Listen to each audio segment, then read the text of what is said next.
Hi, this is Roy Worley. Welcome to the interview show that brings on guests from all walks of life. Yeah, it's here that they tell their stories and delve a little deeper into their lives to see what got them where they are.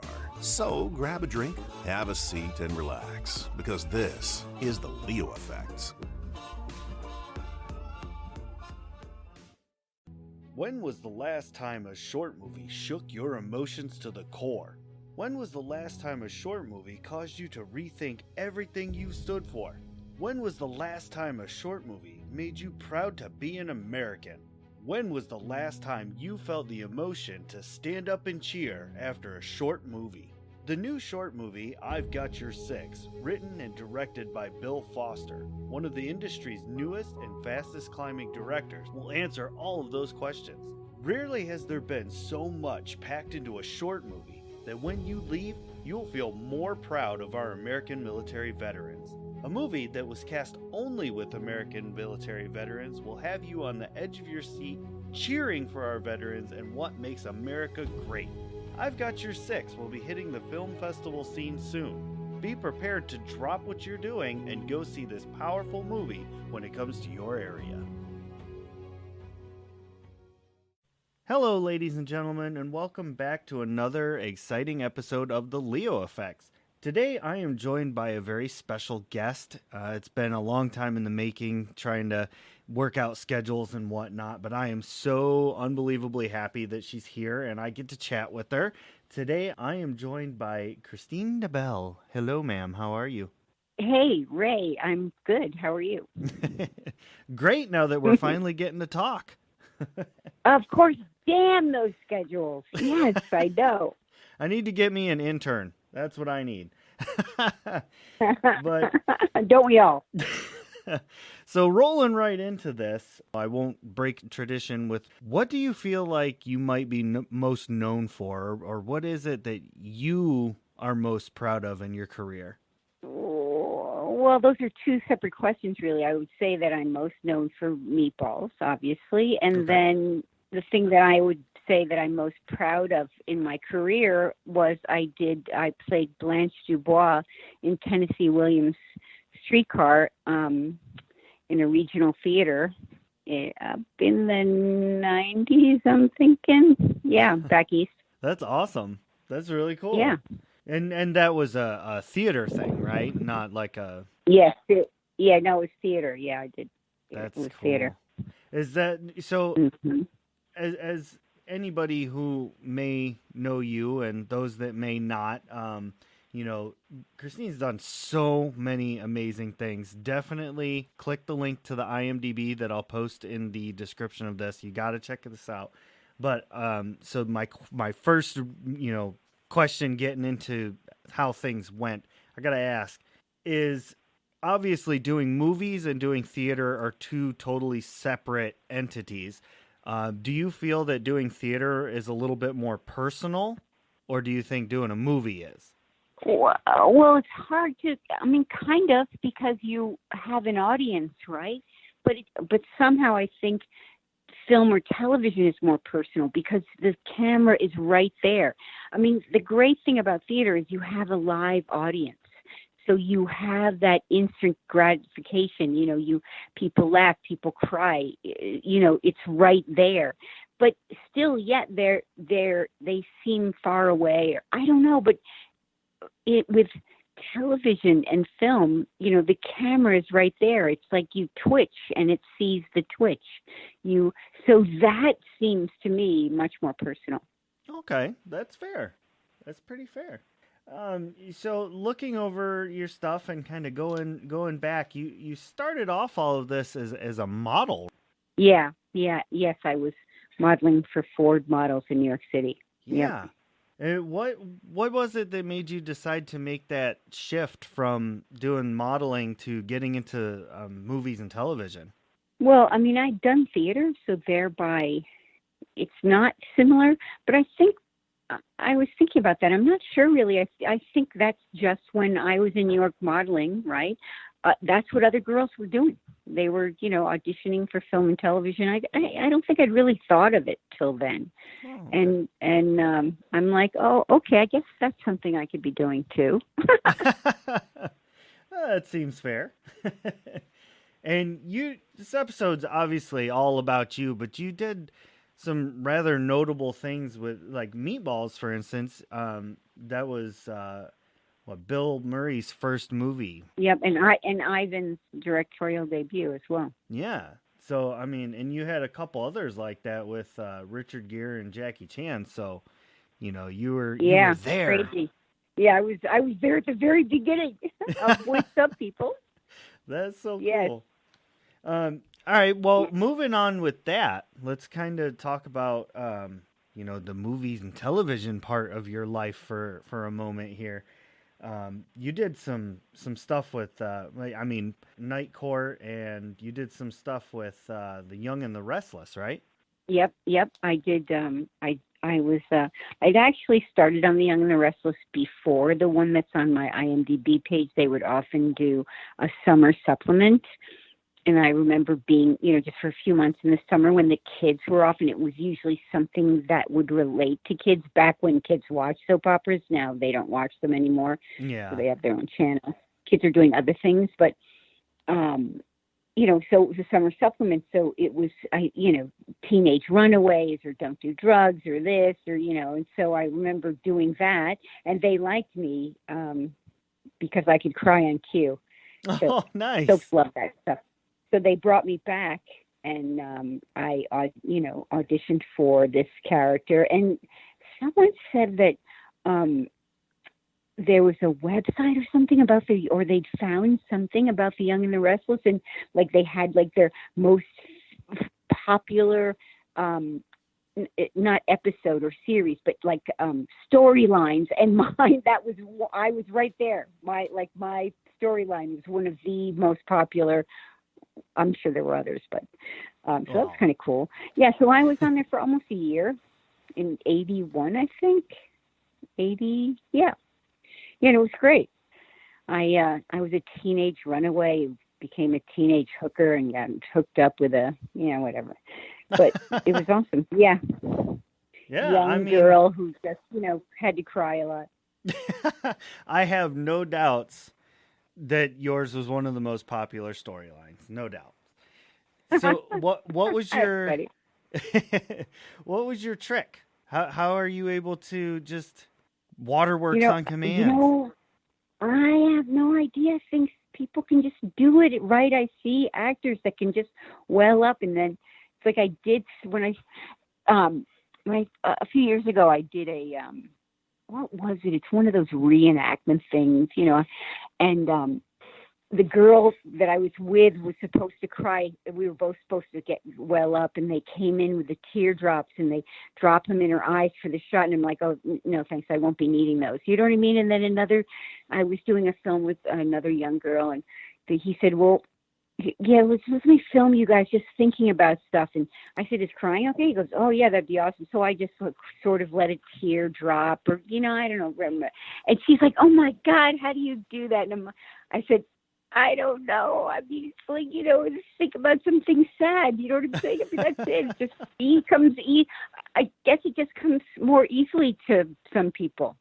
Yeah, I guess. Think about something sad, and, I can either burst into tears. Like she said, well, no, you're the one that was the reenactment. She's like, you're gonna, I really want heavy, crying. And I said, that won't be a problem. And then afterwards, they're watching the camera afterwards, and they're like, oh my God, like I had a ball and weep, and the whole crew was like, how the hell did she do that?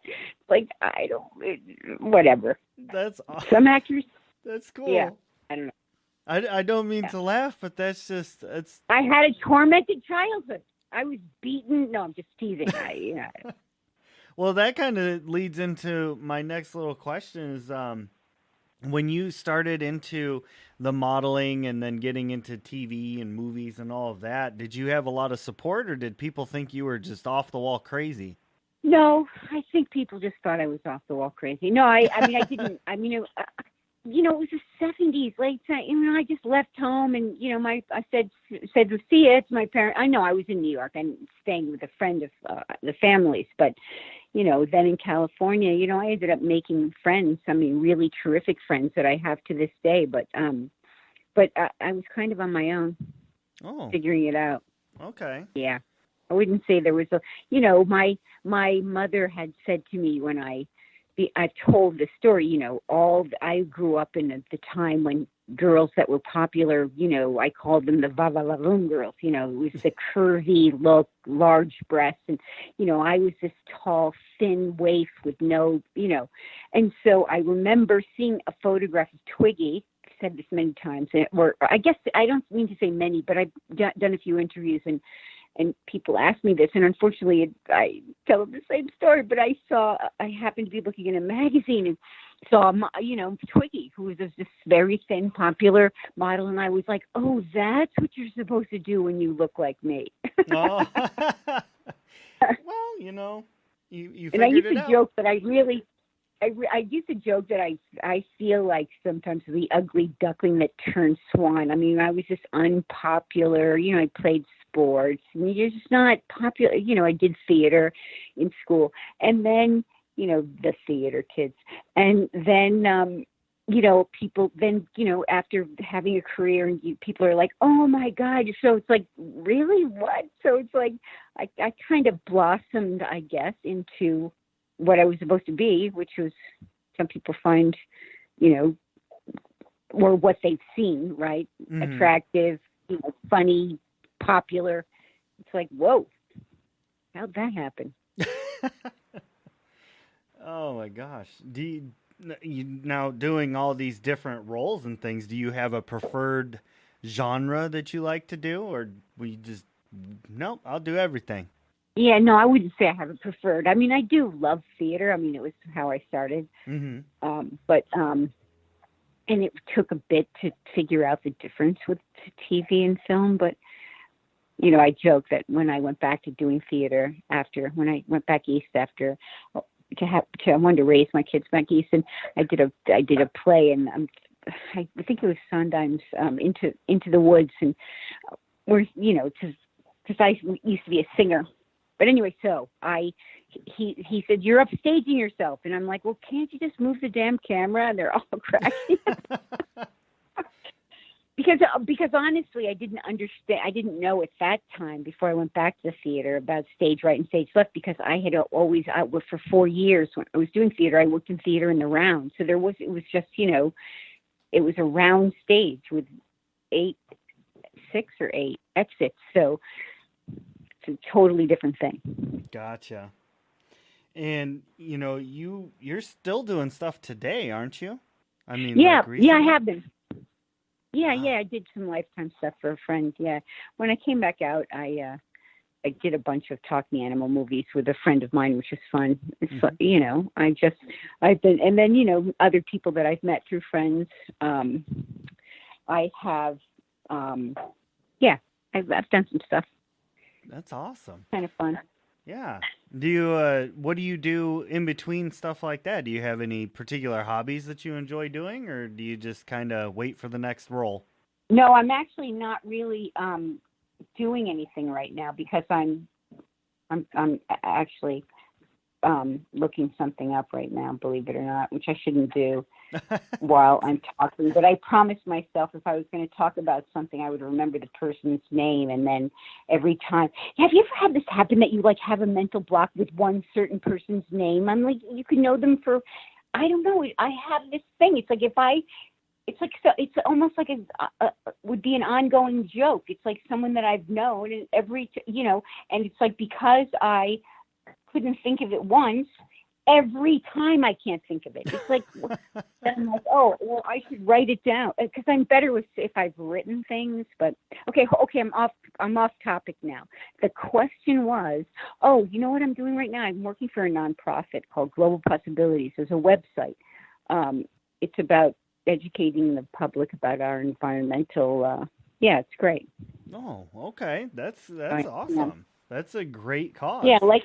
Yeah, no, it is fun. And if someone said to me tomorrow, oh my gosh, you've got a great role, I of course would do it, but I'm not actively looking to do that right now. I see. Taking a little break. Yeah. That makes sense. I mean, with the list that you've done, I think you've definitely earned a breather. Yeah. That's crazy. Well, it's not really a breather. It's like, a few movies here or there, and it's fun. It's been great coming back and working with friends and doing, but I don't know. Yeah, it's interesting. The nonprofit has become very important to me. I gotcha. Yeah. So.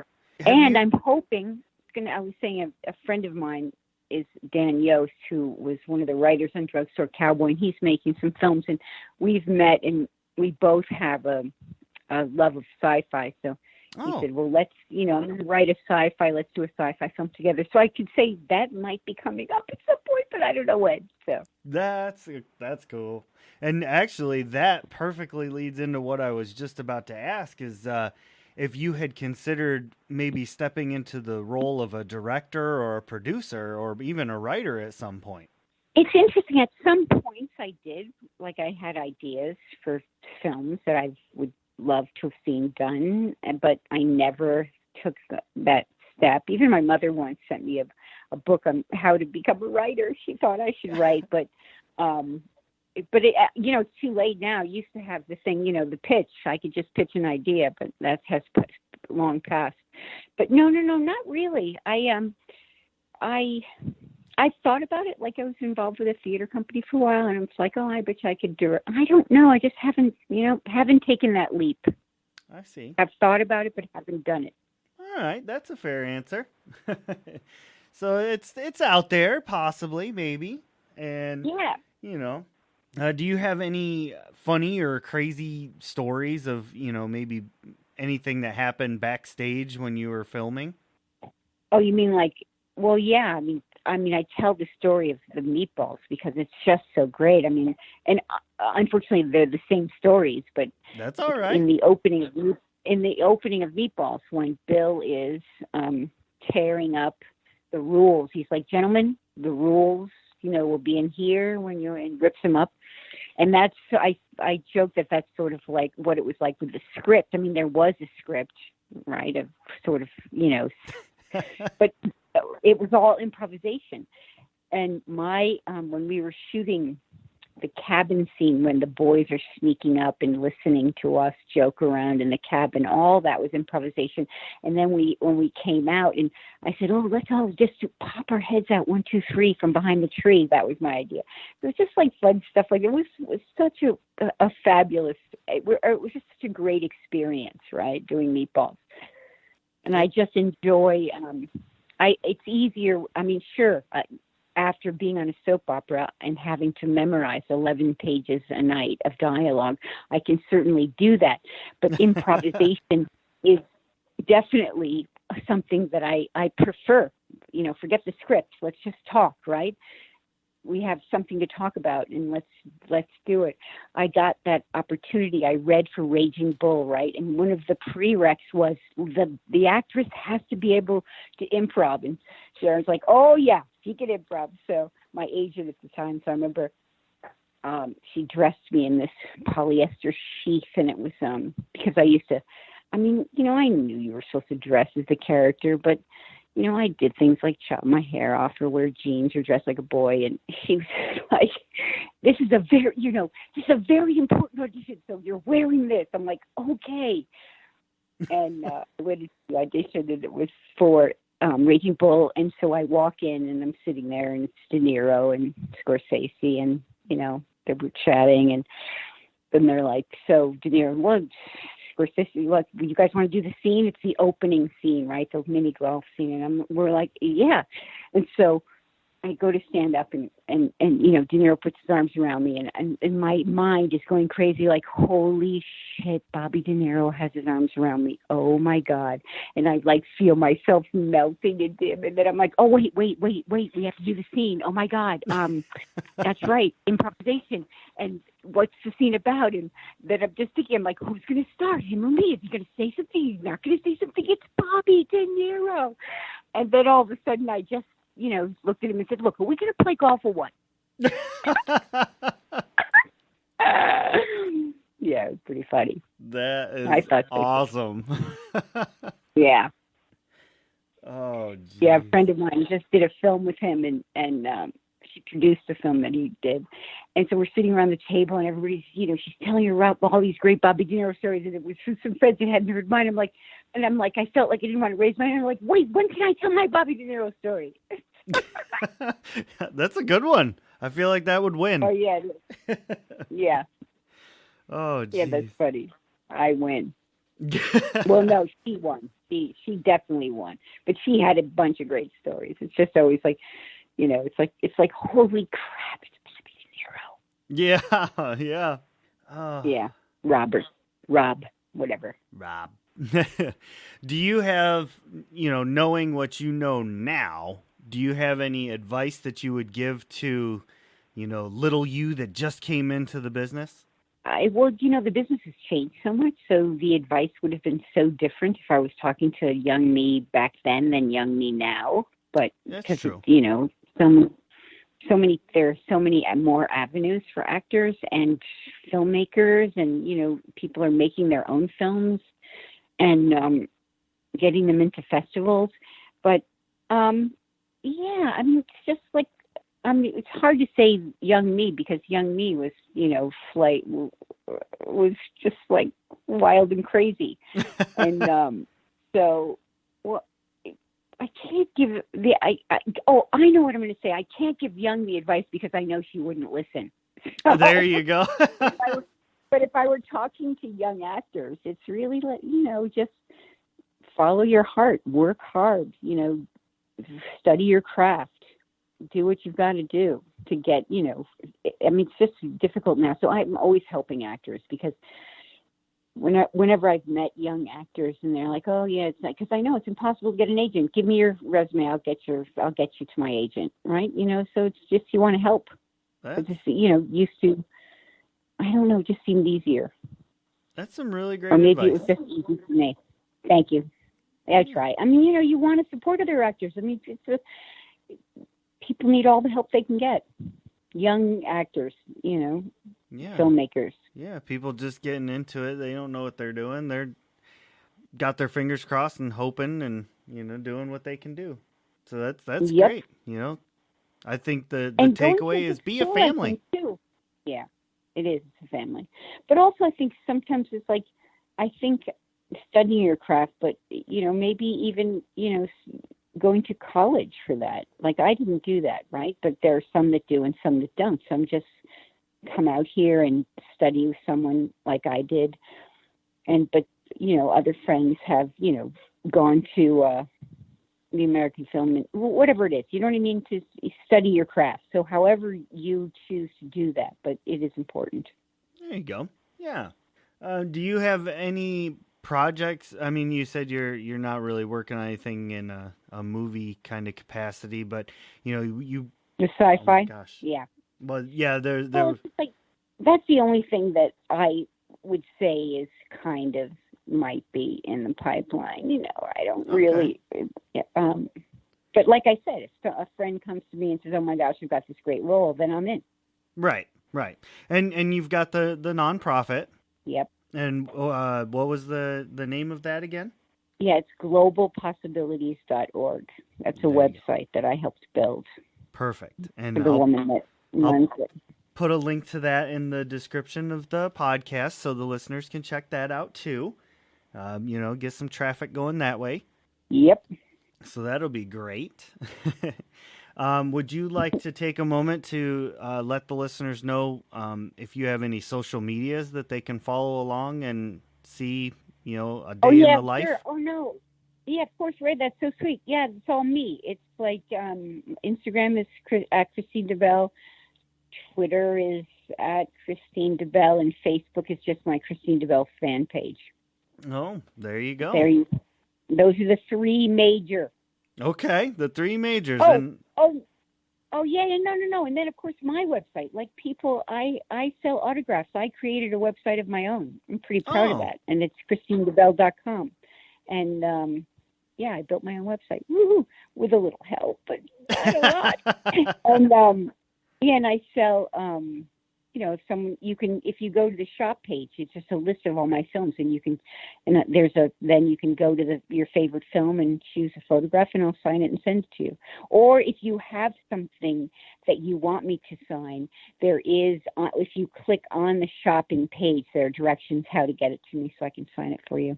Oh, neat. Whomever. Yeah. Yeah, that's pretty interesting. I haven't heard that one. To get personalized stuff signed. That's really neat. Yeah, well, and I'm also on this thing now that's crazy. They're calling it the autograph of 2020. It's called Cameo. Yes. And yes. It's an app, right? And people I haven't had someone ask me to sing happy birthday to their grandmother yet or anything, or to their whatever, but I have. Yeah, I'm on there. So it's fun. Okay, cool. You're on Cameo. Nice.